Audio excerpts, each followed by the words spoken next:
Donald Trump के इसी जंगी खुमार को देखते हुए मशरिक़ वस्ता की 3 मईशतों का अमेरिका में सरमायाकारी से दस्तबरदार होने का इम्कान जाहिर किया जा रहा है, जिसकी वजह से अमेरिका में 2000 अरब डॉलर की सरमायाकारी खतरे में पड़ गई है। फाइनेंशियल टाइम्स रिपोर्ट के मुताबिक ईरान जंग बढ़ते हुए अखराजात के बायस आलमी सरमाहितों का जायजा लिया जा रहा है। एक खलीजी अहदेदार के मुताबिक सऊदी अरब, UAE, कुवैत और कतर में से 3 ममालिक मुश्तरका तौर पर अमेरिका में अपनी सरमायाकारी के वादों पर भी नजरसानी कर सकते हैं। अगर ईरान के खिलाफ जंगी माहौल में खलीजी ममालिक अमेरिका में अपनी सरमायाकारी पर नजरसानी करते हैं तो इसके असरात अमरीकी मईशत पर खासे गहरे हो सकते हैं।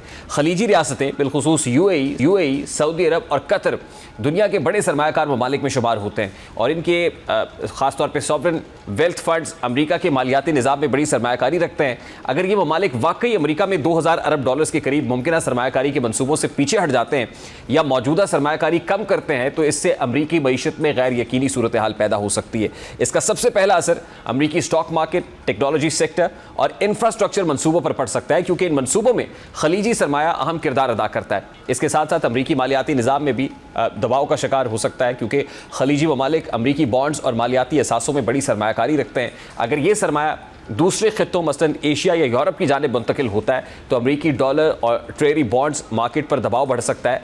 इस सूरत हाल में अमरीका को कर्ज लेने के लिए ज़्यादा शरह सूद देना पड़ सकती है और आलमी सरमायाकारों के एतमाद पर भी वक्ती असर पड़ सकता है। यही वजह है कि अमरीका के लिए खलीजी ममालिक के साथ माशी और सफारती ताल्लुकात को मुतवाज़न रखना, बैलेंस रखना इंतहाई अहम समझा जा रहा है। लेकिन अमरीका और इसराइल की इस मुसल्लत करदा जंग पर खलीजी ममालिक नाखुश हैं और इस हवाले से सऊदी अरब की जानिब से भी क्लियर कट पैगाम सामने आ गया है, जैसा कि सऊदी वज़ीर ख़ारिजा कि इसराइल हमेशा से कत्ल गारत और खित्ते की तबाही का बाइस बन रहा है। इस सारी सिचुएशन पे बात करेंगे। ईरानी जर्नलिस्ट मोहम्मद जॉन हुसैन साहब ने हमें ज्वाइन किया है। अस्सलाम वालेकुम मोहम्मद जॉन साहब, बहुत बहुत शुक्रिया, thank you very much for joining us. सबसे पहले तो बड़ा सादा सा सवाल है, इस वक्त ऑन ग्राउंड सिचुएशन क्या है? जाहिर है इस जंग को स्टार्ट हुए भी अब 7-8 रोज़ हो गए हैं।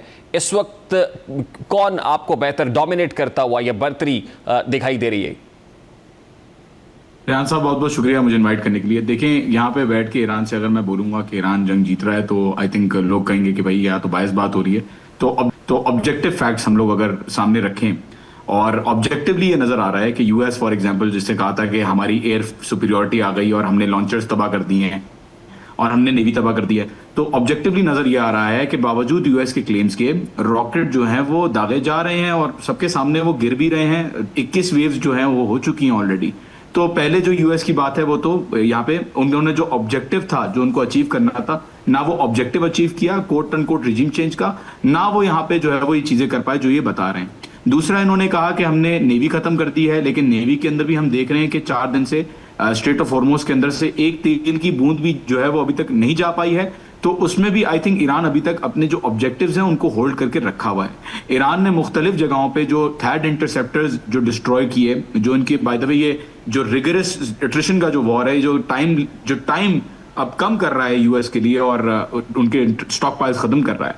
तो आई थिंक ये जो इंपॉर्टेंट चीजें ईरान ने अटैक की हैं in the US assets in the region, जो बेसिस के ऊपर इन्होंने हमले किए हैं, आई थिंक इन्होंने इस वक्त इस चीज को जो भ्रम था, जो बुत था कि अमेरिका के खिलाफ कोई कुछ नहीं कर सकता, आई थिंक उसको तोड़ दिया। और ईरान अब हारे या जीते ये जो है वो बिल्कुल आई थिंक दूसरी डिबेट है, लेकिन ईरान ने सिर्फ ये काम करके साबित कर दिया है कि हक के लिए और हक के लिए आवाज उठाने के लिए आपको जो है वो इतना ही काफी होता है कि आप जो है एक्शन लें। और आई थिंक यही जीत है ईरान के लिए भी और हक के लिए भी।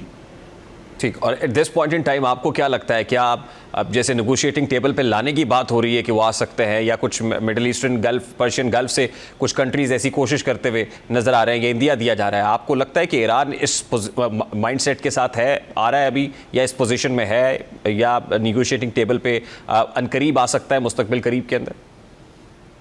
जी देखें, बिल्कुल पॉसिबिलिटी तो है कि जाहिर है जो दोस्त ममालिक जो इसराइल के भी दोस्त हैं अनफॉर्चुनेटली, और अमेरिका के साथ भी उन्होंने अड्डे दिए हुए थे अटैक करने के लिए। और बाय द वे ईरान ने सबके ऊपर तो अटैक नहीं किया, लेकिन बहरहाल इनके साथ नेगोशिएट कर सकते हैं, क्योंकि जाहिर सी बात है ये एक ताल्लुकात इनके नहीं चाहते कि इतने ज़्यादा ख़राब हों। लेकिन अगर ये कांस्टेंट सपोर्ट चलता रहा अमेरिका का, मतलब इन मुल्कों की तरफ से अमेरिका को होस्ट करना और अमेरिका को इजाज़त देना कि आप अटैक करें यहाँ से, तो आई डोंट थिंक कि रुकेंगे। और अमेरिका के साथ तो बिल्कुल भी ना सीज फायर होगी ना नेगोशिएशन होगी। हो सकता है सीज फायर तब हो सकता है, क्योंकि we don't live in ideal world, और मैं जज्बात को अगर साइड पे रखूं तो हो सकता है कि जो सीज फायर की कंडीशंस हैं वो कुछ दे ईरान, कि फॉर एग्जांपल आप इस पूरे इलाके से जो है वो आप चले जाएं, अपनी फोर्सेस ले जाएं, बेसिस सब खत्म करें, हो सकता है तब ये कोई जो है वो सीज फायर करें, वरना आई डोंट थिंक ईरान रुकेगा। अभी देखिए ट्रम्प कितना बिलबिलाया हुआ है बेचारा, कि वो बार बार कह रहा है कि ईरान मुझसे बात करना चाह रहा है और ईरानियों ने मुझे अप्रोच किया और नई गवर्नमेंट जो है वो मुझे नया सुप्रीम लीडर मुझे चूज करने दो। तो ये जो सारे सेंटिमेंट्स हैं ये क्लियरली दिखाते हैं कि ईरान ने क्लियरली मना कर दिया है, बावजूद लारिजानी साहब के, खात्मा अल-अंबिया के कमांडर के, जितने भी लोग हैं इन्होंने क्लियरली जिन्होंने मना कर दिया है, वो बैक एंड पे भी, मतलब बैक चैनल्स में भी उन्होंने जो है वो मना किया हुआ है, और इसी वजह से शदीद बमबारी जो है वो दोनों तरफ से चल रही है।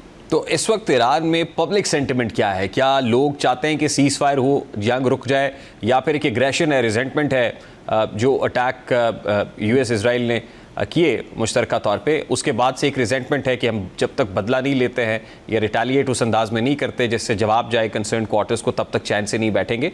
पब्लिक सेंटिमेंट क्या है?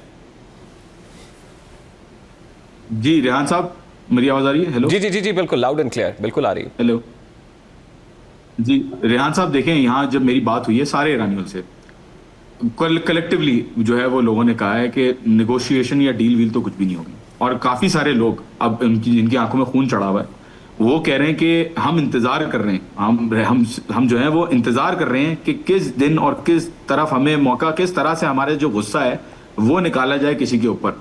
तो मुझे नहीं लगता अवाम के अंदर जो सेंटिमेंट है उससे इंगेज करके, मुझे बस ये लगता है कि इनके अंदर सिर्फ और सिर्फ बदला, इनको अब सिर्फ और सिर्फ बदला सूझ रहा है, इनको और कुछ भी नहीं सूझ रहा।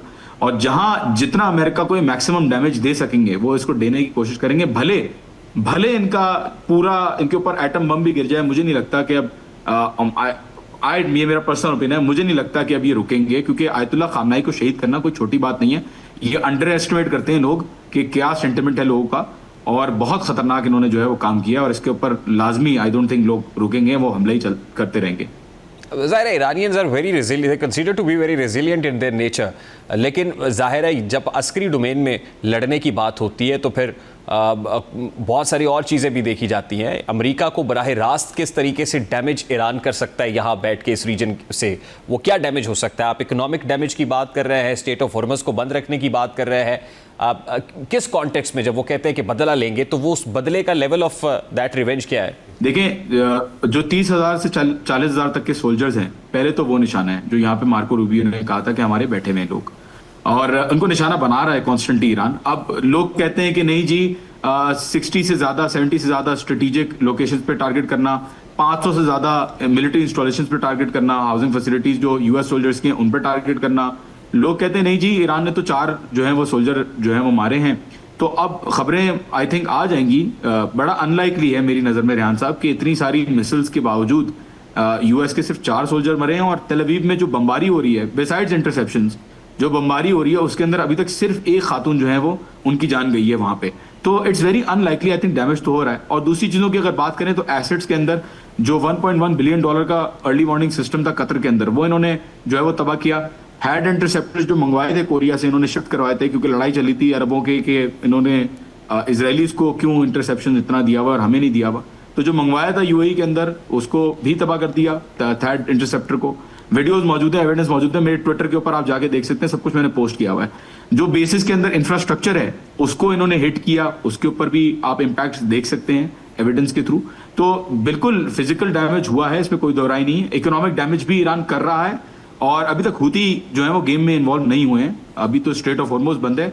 हूतियों ने कहा है कि हमारी ट्रिगर पे उन्होंने 2 साल नाच नचाया अमेरिका को, डिस्पाइट लोग जो भी बोलें कि प्रॉक्सीज कमजोर हो गई हैं और हिजबुल्ला भी खत्म हो गई है, वो भी मार रहे हैं बुरी तरीके से। तो जो इकोनॉमिक डैमेजेस हैं वो भी, और फिजिकल और लॉजिस्टिकल डैमेजेस जो भी अमेरिका को मिल सकते हैं इस रीजन के अंदर ताकि वो वापस चला जाए, आई थिंक उतना डैमेज ईरान जो है वो करेगा। एंड आई थिंक अगर यूएस वापस जाता है तो आई थिंक ये जो है वो जंग बिल्कुल खत्म हो जाएगी मेरी नज़र में। नहीं, लेकिन प्रेसिडेंट ट्रंप तो ऐसा नहीं कह रहे, वो तो बूट्स ऑन ग्राउंड की बात भी करते हैं बार बार, और वो इतने खतरनाक हमले की का इंदिया देते हैं कि जो उससे पहले अमेरिका ने कभी नहीं किया होगा, वो ईरान को ये धमकी देते हैं। दूसरी, जहाँ तक प्रॉक्सीज की बात है तो काउंटर में भी वहाँ से कुर्दों को भी एक्टिव करने की बात हुई कि वो भी वहाँ से एज अ प्रॉक्सी काम कर रहे होंगे, तो ज़ाहिर है काउंटर प्रॉक्सीज पे भी काम कर रहे हैं। जी रेहान साहब, पहले तो ट्रूप्स ऑन ग्राउंड की जो बात करें, ये बेचारे जो एसी में रहने वाले, बर्गर किंग खाने वाले, जो एप्स्टीन के जो वो हैं साथी हैं, ये क्या इनकी मोरल आपको लग रहा है कि वो तो सिवरेज जेरल्ड आर फोर्ड का सिवरेज के अंदर टी शर्टें डाल डाल के उसको चोक करके, मुझे नहीं लगता कि यूएस आर्मी के अंदर इतना मोरल है कि वो आके यहाँ पे लड़ेगी इन लोगों से। और पहले भी लड़ चुकी है वो, वियतनाम के अंदर 20 साल उसने मार खाई। वियत कॉन्ग ने किस तरीके से उनको बेदर्दी से मारा और बॉडीज उनकी गई। अफगानिस्तान के अंदर इन्होंने मार खाई है। आई डोंट थिंक ये ट्रूप्स ऑन ग्राउंड कभी भी ना काम किया है ना काम करेगा। और आई थिंक के अभी अगर कुर्दों की बात करें, बड़ी इंपॉर्टेंट और अच्छी बात की आपने। Absolutely there is counter, there is an attempt to mobilise the Kurdish. Iraqi कुर्दों ने तो कह दिया कि हम नहीं करेंगे, मतलब हम डिस्टेबलाइज नहीं करेंगे, क्योंकि ईरान ने उनको पहले भी टारगेट किया। जैसे ही इंटेलिजेंस मिली कि ये हरकत कर रहे हैं, उसी वक्त इन्होंने टारगेट किया और कुर्दियों ने कह दिया कि हम जो है वो नहीं चाहते instability in the region. And at the same time we have to understand कि सिर्फ ना सिर्फ इराक के अंदर कुर्दी हैं, बल्कि सीरिया के अंदर और दूसरे जो रीजन्स हैं उनके अंदर भी कुर्दिश ग्रुप्स स्कैटर्ड हैं। और ईरान के अंदर खुद भी जो इलाम है इलाका और जो दूसरे इलाके हैं उनके अंदर भी कुर्द जो है वो काफी तादाद में हैं। और बिल्कुल रेहान साहब, there is no doubt they have already mobilize them. अभी तक मोबिलाइज करा हुआ है इनको। वो अलग बात है कि अर्बन सेंटर्स के अंदर अभी तक आए नहीं और उन्होंने शुरू नहीं की shooting, but there is credible intelligence के अर्बन सेंटर्स के अंदर कुछ जो है वो स्टेशन हुए हुए हैं, वेट कर रहे हैं वो अमेरिका और इजराइल के बयान का। क्योंकि कुछ लोग अभी तेहरान के अंदर पकड़े गए, उनके पास हाईली सोफिस्टिकेटेड सर्वेलेंस इक्विपमेंट था जो इसराइली था। उनकी जो कम्युनिकेशन डिवाइसेस, स्टारलिंक की तरीके की डिवाइसेस और यूरोज और हथियार, बेपनाह हथियार उनके पास से बरामद हुआ। तो वहां से इंटेलिजेंस मिली कि ये तैयारी पूरी कर रहे हैं कि ईरानी अंदर जो ईरानी ग्रुप्स है, पर्टिकुलरली कुर्दिश और मुजाहिदीन खल्क, इनको रोडों पे लेके आएंगे और रोडों पे लाके इनसे फाइट करवाएंगे। लेकिन रेहान साहब, ऑनेस्टली स्पीकिंग, क्या आप अभी जो बुत इनका जो टूटा है रिजीम चेंज का, क्या उन्होंने लेसन नहीं सीखा इस चीज से? मुझे नहीं लगता। ये बच्चों वाली बातें, मैं जज्बाती होकर नहीं बोला, बिल्कुल रैशनली बोल रहा हूँ। मुझे नहीं लगता कि इतनी बड़ी आर्मी ऑफ पीपल जो गुस्से में इस वक्त घूम रहे हैं, मुझे नहीं लगता कि उनके खिलाफ ये जो ग्रुप्स हैं वो भले होंगे, तादाद इनकी अच्छी होगी, लेकिन मुझे नहीं लगता ये कोई भी मुकाबला कर पाएंगे। बट एब्सोल्युटली डिस्ट्रैक्शन तो ईरान को होगी, लेकिन डिस्ट्रैक्शन तो ऑलरेडी हो रही है क्योंकि ईरान इतने सारे फ्रंट्स पे ऑलरेडी इंगेज कर रहा है। ठीक, लास्टली जॉन हुसैन साहब, strategically Iran seems to be very silent on this subject, लेकिन कब तक एक्सपेक्टेड है लीडरशिप का अनाउंसमेंट कि कौन लीड कर रहा होगा और स्ट्रक्चर के अंदर कौन कौन कहाँ पे प्लेस होगा? इस हवाले से कब तक चीज़ें अनफोल्ड हो जाएंगी? देखिए, यहाँ पे जो लीडरशिप का पहले तो डिसीजन था कि लीडरशिप बैठे, खबरगान जो असेंबली ऑफ एक्सपर्ट्स है जिसमें आलमी दीन है जो इलेक्टेड होते हैं, एक्सपेक्टेड था कि वो बैठेंगे और वो डिसीजन लेंगे इलेक्ट करने का एक सुप्रीम लीडर को। और अनफॉर्चुनेटली कुंभ के अंदर आपने देखा कि इन्होंने जो बिल्डिंग थी खबरगान की उसको उड़ा दिया इस चक्कर में कि उनको लग रहा था कि शायद खबरगान वहाँ पे बैठी हुई डिलिब्रेशंस कर रही हैं। और फिर ईरान ने, जाहिर क्रेडिबल इंटेलिजेंस थ्रेट है कि कुछ भी हो सकता है, तो ईरान ने फ्यूनरल प्रोसेशन भी शुरू किए क्योंकि पहले एक्सपेक्टेड ये था कि नए सुप्रीम लीडर जो है वो तदफीन कराएंगे। बट बहरहाल अब जो एक्सपेक्टेड है वो ये है कि जल्द इसका फैसला, अभी बयान भी आ गया बाय द वे कि इसके ऊपर डिलिब्रेशन स्टार्ट होने वाली हैं और तैयारियां हो चुकी हैं। जो प्रोसेस है कि किस तरीके से ये आगे जाएगा उसके ऊपर तैयारियां हो चुकी हैं। बात आई कौन से नए सुप्रीम लीडर आएंगे, तो there are rumours about Mojtaba Khamenei. Mojtaba Khamenei साहब, कोई अभी तक सिलेक्शन, उनकी इलेक्शन नहीं हुई है। हो सकता है वो आए, हो सकता है वो ना आए, वी डोंट नो, बट वो आ भी सकते हैं क्योंकि वो पॉलिटिकली सबसे ज्यादा एक्सपीरियंस्ड है इस वक्त। और वो नहीं भी आ सकते क्योंकि एक बैगेज बहरहाल उनके साथ एसोसिएटेड है। यूएस और इजराइल ने इतना जो किया है उसके बाद हो सकता है कि वो ना भी आए। लेकिन आई डोंट थिंक ये जो आलिम है वो इस प्रेशर के अंदर आएंगे। हो सकता है ले भी आए मुश्तबा खामनाई को विद समवन, जैसे खामनाई साहब और अराकी साहब आए थे, क्योंकि खामनाई साहब मुश्तहिद थे लेकिन मर्जे नहीं थे, तो पॉलिटिकल अफेयर्स खामनाई साहब देखते थे, और अराकी साहब जो है वो आलिम दीन के साथ होने के हिसाब से, मर्जियत के हिसाब से वो रिलीजियस मैटर्स को देखते थे। तो हो सकता है ऐसा कोई सेटअप अभी हो, but we don't know for sure. बहुत बहुत शुक्रिया मोहम्मद जॉन हुसैन साहब आपके कीमती वक्त के लिए।